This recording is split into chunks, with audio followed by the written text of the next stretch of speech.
ATS की जांच जैसे जैसे आगे बढ़ रही है, छांगुर बाबा को लेकर नए नए खुलासे हो रहे हैं। छांगुर बाबा की एक रेड डायरी मिली है। छांगुर बाबा के सारे काले कारनामे इसी रेड डायरी में लिखे हुए हैं। डायरी में छांगुर के पॉलिटिकल कनेक्शन से लेकर पुलिस और अफसरों का कनेक्शन भी सामने आया है, जिनकी चुनाव से लेकर टिकट दिलाने तक छांगुर मदद करता था, जिसके एवज में वो नेता, वो अफसर छांगुर को कुछ भी करने की खुली छूट दे देते थे। छांगुर का ये नेक्सस कैसे तैयार किया गया, कैसे ऑपरेट होता था, सारा राज एटीएस को इस लाल डायरी में ही मिला है। देखिए रिपोर्ट। छांगुर का मददगार वो आईपीएस कौन है? छांगुर का सियासी यार वो लीडर कौन है? छांगुर का पैरोकार वो बैरिस्टर कौन है?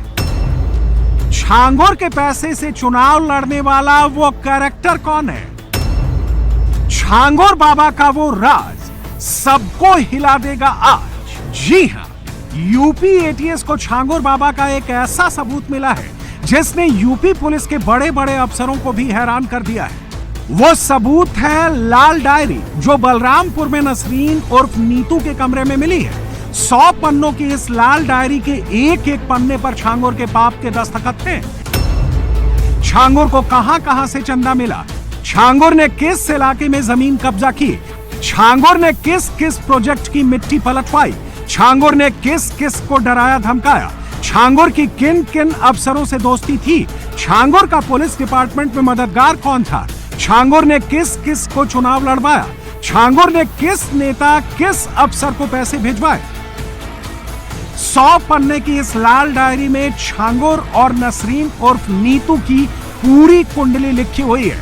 छांगुर की राजदार नीतू की इस लाल डायरी के पहले पन्ने पर एटीएस को कई राजनेताओं के नाम मिले हैं, जिन्हें छांगुर ने विधानसभा चुनाव के दौरान मोटी रकम दी थी। नेताओं के नेक्सस की वजह से छांगुर पर हाथ डालने से अफसर भी डरते थे। अपनी धमक बरकरार रखने के लिए वो लखनऊ जाकर नेताओं से मिलता रहता था।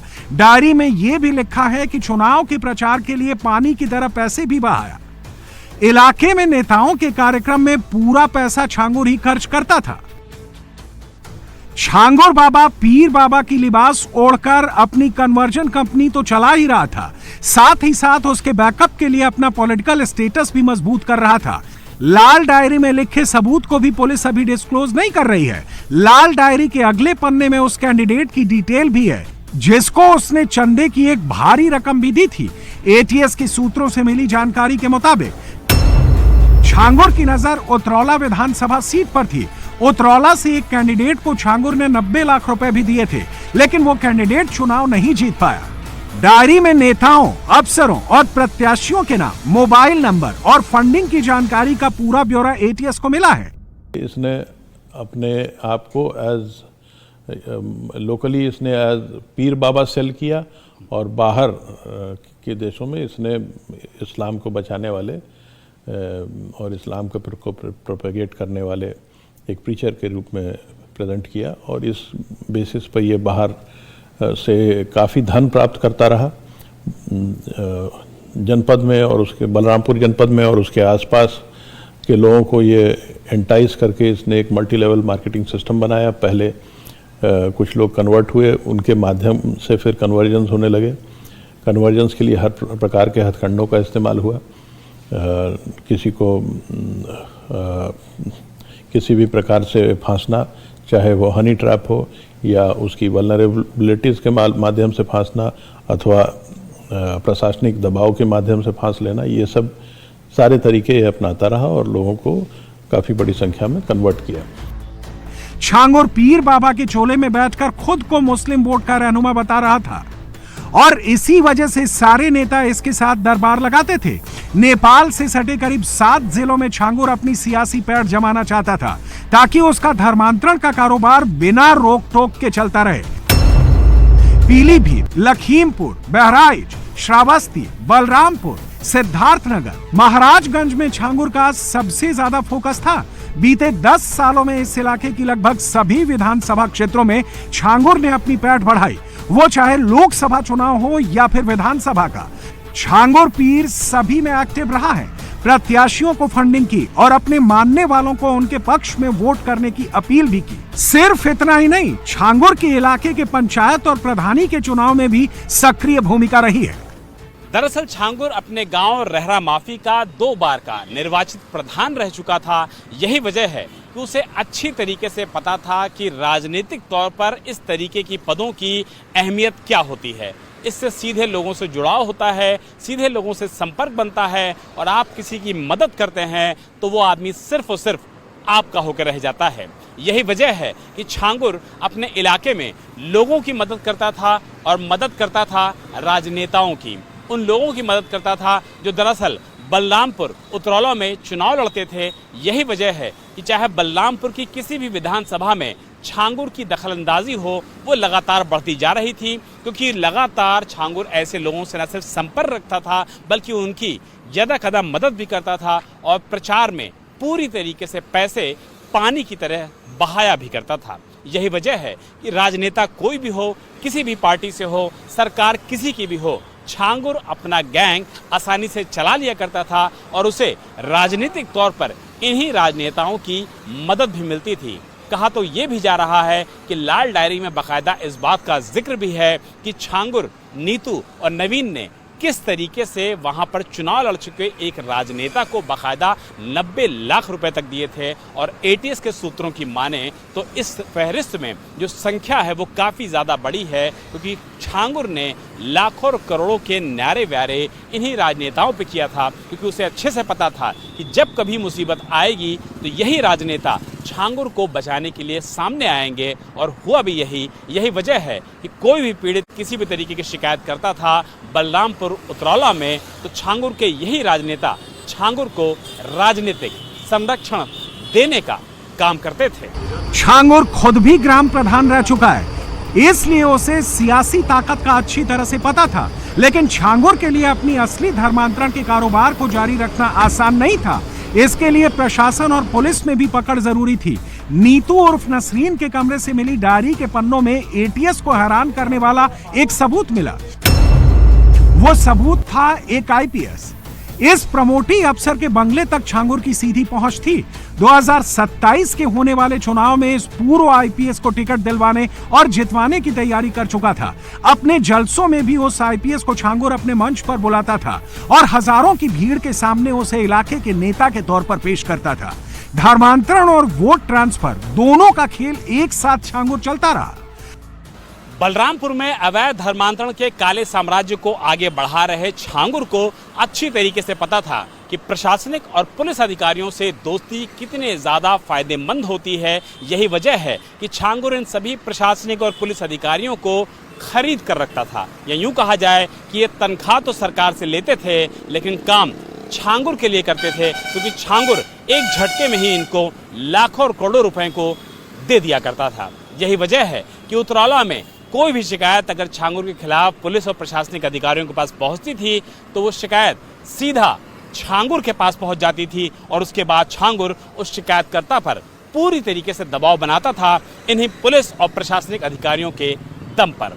यूपी एटीएस ने अभी तक जो जांच की है उस जांच में ये पता चलता है कि किस तरीके से बलरामपुर में उस दौरान तैनात रहे अधिकारियों ने छांगुर और उसके गैंग के इशारे पर पूरी तरीके से छांगुर की मदद की। यही वजह है कि गैंग पूरी तरीके से फलता रहा, फूलता रहा और काला साम्राज्य अवैध धर्मांतरण का आगे बढ़ता रहा। खबर तो ये भी है कि छांगुर बाबा अपने सियासी और प्रशासनिक नेटवर्क का लगातार इस्तेमाल करते हुए लखनऊ जाकर राजनीतिक दलों और प्रभावशाली चेहरों से मिलकर अपने सियासी इरादों को धार देता रहा।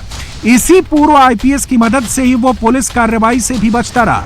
पुलिस प्रशासन में छांगुर की धमक किस लेवल पर थी, इसका अंदाजा इस बात से लगा सकते हैं कि जब एटीएस छापामारी कर रही थी तब बाबा और उसके साथी नीतू उर्फ नसरीन 2 महीने लखनऊ में छुपे रहे।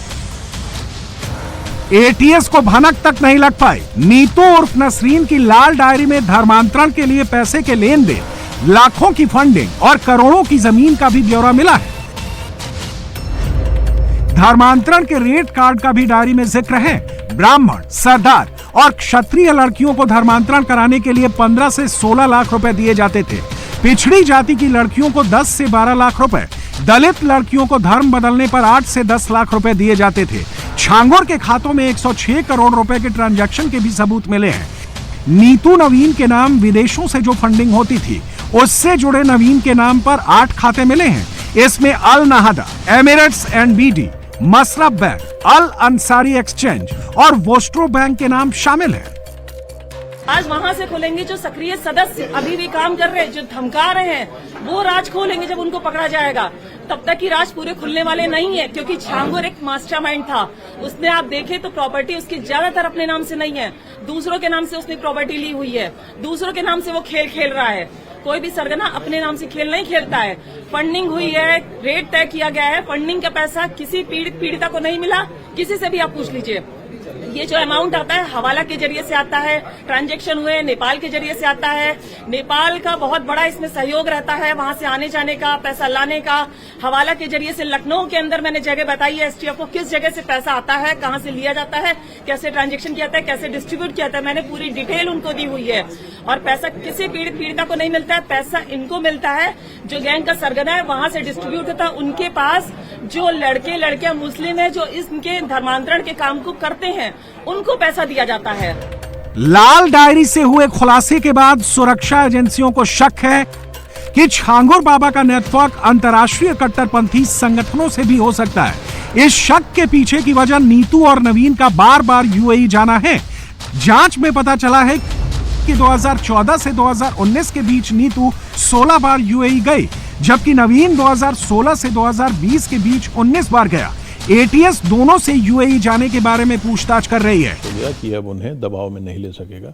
तो बहुत सारी जानकारियां भी प्राप्त हो रही हैं, बहुत सारे लोग भी सामने आ रहे हैं, कई लोगों ने कोर्ट में बयान भी दिया है। इसके अलावा जो फाइनेंशियल ट्रांजैक्शंस हैं वो एक अकाट्य सबूत है। जो बाहर से पैसे आ रहे थे वो लगभग 40 अकाउंट्स में आए हैं, जो सब छांगुर बाबा के गैंग से लिंक्ड है। ये जो फाइनेंशियल ट्रांजैक्शंस हैं ये स्वयं में इस गैंग के लिंकेज को एक्सपोज करते हैं और इस पर एटीएस काम कर रही है। फाइनेंशियल ट्रांजैक्शंस हैं वो एक अकाट्य सबूत है। जो बाहर से पैसे आ रहे थे वो लगभग 40 अकाउंट्स में आए हैं, जो सब छांगुर बाबा के गैंग से लिंक्ड है। ये जो फाइनेंशियल ट्रांजैक्शंस हैं ये स्वयं में इस गैंग के लिंकेज को एक्सपोज करते हैं और इस पर एटीएस काम कर रही है। सर, आपने बहुत सारी चीज़ों का जिक्र किया, उसमें से हनी ट्रैप भी एक है। क्या जो लोगों को ये धर्म परिवर्तन करने के लिए लाता था, इन्फ्लुएंस करके लेके आता था, क्योंकि नीतू उसके पास एक ऐसी कड़ी थी जो कि लोगों को ये बताती थी, समझा लेती थी आसानी से कि हिंदू धर्म में शायद कुछ नहीं रखा है, जो कुछ भी है वो इस्लाम धर्म में है। तो शायद ये भी उसको बहुत ज़्यादा फायदा मिलता था नीतू को। और हनी ट्रैप का इस्तेमाल भी उन्हीं लड़कियों से किया जाता था जो बेचारी परेशान होकर इन लोगों के पास पहुँचते थे। ये नीतू स्वयं एक कन्वर्ट है जो छांगुर बाबा द्वारा कन्वर्ट की गई थी और इसके काफ़ी डीप इन्फ्लुएंस में थी। नीतू का हस्बैंड भी काफ़ी डीप इन्फ्लुएंस में था और कई जगह छांगुर बाबा के साथ नीतू ही जाया करती थी, कुछ फॉरेन जर्नीज़ में भी। और पूरे देश में भी जब ये घूमने जाता था नीतू कई जगह इसके साथ जाती थी। फरारी के समय भी जब इसको एटीएस तलाश रही थी तो भी नीतू उसके साथ थी। छांगुर बाबा ने नेता, प्रशासन और पुलिस का एक ऐसा नेक्सस तैयार किया था जिसकी आड़ में इसने सिर्फ धर्मांतरण का बिजनेस नहीं चला, बल्कि छांगुर ने अपनी हवेली को साजिश का अड्डा बना दिया था। करोड़ों की हवेली में उसने अवैध निर्माण करा, बिजली चोरी और टैक्स फ्रॉड का अड्डा बना दिया, जहां तहखाने, सीसीटीवी, विदेशी नस्ल के कुत्तों के लिए कमरे और लग्जरी सुविधाएं बना ली। और ये सब हुआ सियासत, प्रशासन और पुलिस के गठजोड़ से। लेकिन अब छांगुर बाबा की लाल डायरी से कई राज सामने आ गए हैं, जिसके बाद धर्मांतरण के सरगना छांगुर और नीतू का बचना बेहद मुश्किल है, क्योंकि कई और खुलासे हुए, जिसके बाद जांच एजेंसियों ने जांच और तेज कर दिया है। छांगुर ये भूल गया था कि जहां वो सनातन के खिलाफ साजिश रच रहा है वो योगी आदित्यनाथ का सूबा है, जहां छांगुर जैसे फरेबी बाबा का पूरा इलाज होता है। आपने देखा होगा किस प्रकार की साजिशें हो रही। अभी बलरामपुर में एक बड़ी कार्रवाई को हम लोगों ने आगे बढ़ाया, आपने देखा होगा, उसने रेट तय किए थे। यानी कैसे धर्मांतरण के कार्यक्रम को आगे बढ़ाना है।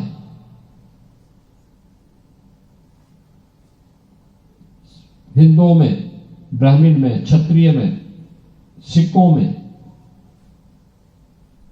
अन्य ओबीसी जातियों में, अनुसूचित जाति जनजाति के लोगों को कैसे धर्मांतरित करना, सबके रेट उसने तय किए। यूपी के बलरामपुर में छांगुर बाबा के जिस घर को तोड़ने में 8 बुलडोजर को 3 दिन लगे थे, उस कोठी को बनाने में छांगुर ने ऐसे ही पानी की तरह पैसा नहीं बहाया था। इस कोठी को छांगुर बाबा आतंकी ट्रेनिंग कैंप बनाने की तैयारी में था। इस कोठी के अंदर मिनी पावर हाउस भी था। दीवारें इतनी मजबूत बनाई गई थी कि अंदर की बात बाहर ना निकल पाए। घर की सुरक्षा के लिए छांगुर ने 6 जर्मन शेफर्ड डॉग रखा था। पुलिस की एफआईआर में भी छांगुर बाबा के आतंकी साजिश का जिक्र है। आतंक की ट्रेनिंग की बात कही गई है। पुलिस जांच में छांगुर बाबा का कनेक्शन सीधे पाकिस्तान की खुफिया एजेंसी आईएसआई से मिला है। छांगुर बाबा का नेपाल के जरिए आईएसआई का कनेक्शन सामने आया है। आईएसआई के इशारे पर छांगुर बाबा बलरामपुर में मौजूद अपनी कोठी को आतंकी ट्रेनिंग कैंप बनाने की कोशिश में था। सिर्फ बलरामपुर ही नहीं, बल्कि यूपी और देश में दूसरी जगहों पर भी आतंकी कैंप बनाने के लिए जमीन की खरीदारी कर रहा था। 40 बैंक अकाउंट के जरिए 200 करोड़ रुपए विदेशी फंडिंग के बाद अब ईडी की टीम भी एक्शन में है। छांगुर बाबा की अभी तक 40 करोड़ की प्रॉपर्टी सीज हो चुकी है। छांगुर बाबा के राजदार नवीन और नीतू की प्रॉपर्टी भी शामिल है। बाकी बची संपत्तियों पर भी ईडी की नजर है। बलरामपुर में आपने देखा होगा, एक जल्लाद को हम लोगों ने वहां पे भी गिरफ्तार किया है। कैसे वहां हिंदू बहन बेटियों के इज्जत के साथ खिलवाड़ करता था, पैसे में सौदेबाजी करता था, लेकिन अब ऐसे तत्वों के साथ सख्ती की जा रही है। हम समाज को भी टूटने नहीं देंगे। राष्ट्र विरोधी और समाज विरोधी तत्वों को भी चकनाचूर करके रहेंगे। छांगुर बाबा धर्मांतरण गैंग में स्मार्ट लड़कों को रखता था ताकि हिंदू लड़कियों को फंसाया जा सके। अब पुलिस ने लव जिहाद चलाने वाले ब्रिगेड के लीडर रशीद को ही धर दबोचा है। रशीद और गाजी पहले भी अवैध धर्मांतरण के आरोप में गिरफ्तार हो चुका है। 3 साल पहले आजमगढ़ में अवैध धर्मांतरण केस में गिरफ्तारी हुई थी। छांगुर बाबा एक शख्स का धर्मांतरण करने पर रशीद को 50,000 से 1 लाख रुपए देता था। लेकिन रशीद उर्फ गाजी का मकसद सिर्फ धर्मांतरण ही नहीं था, वो मिशन गजवाए हिंद पर काम कर रहा था। धर्मांतरण के इस काले साम्राज्य में रशीद की अहमियत कितनी ज्यादा थी, इसका अंदाजा इसी बात से लगाया जा सकता है कि छांगुर ने रशीद को बहुत बड़ी जिम्मेदारी दी थी और उसे आजमगढ़ से उतरौला बुला करके बलरामपुर और आसपास के जिलों में 46 गांव चिन्हित किए थे, जहां पर ये युवाओं को बरगलाता था, उन्हें गलत जानकारी देता था और इस्लाम के लिए लड़ने के लिए प्रेरित करता था। सूत्र ये भी बता रहे हैं कि 10 करोड़ रुपए की फंडिंग विदेशों से आनी थी, गल्फ कंट्रीज से आनी थी, जिसको लेकर के छांगुर और रशीद की अंतिम दौर में फाइनल बातचीत भी हो चुकी थी।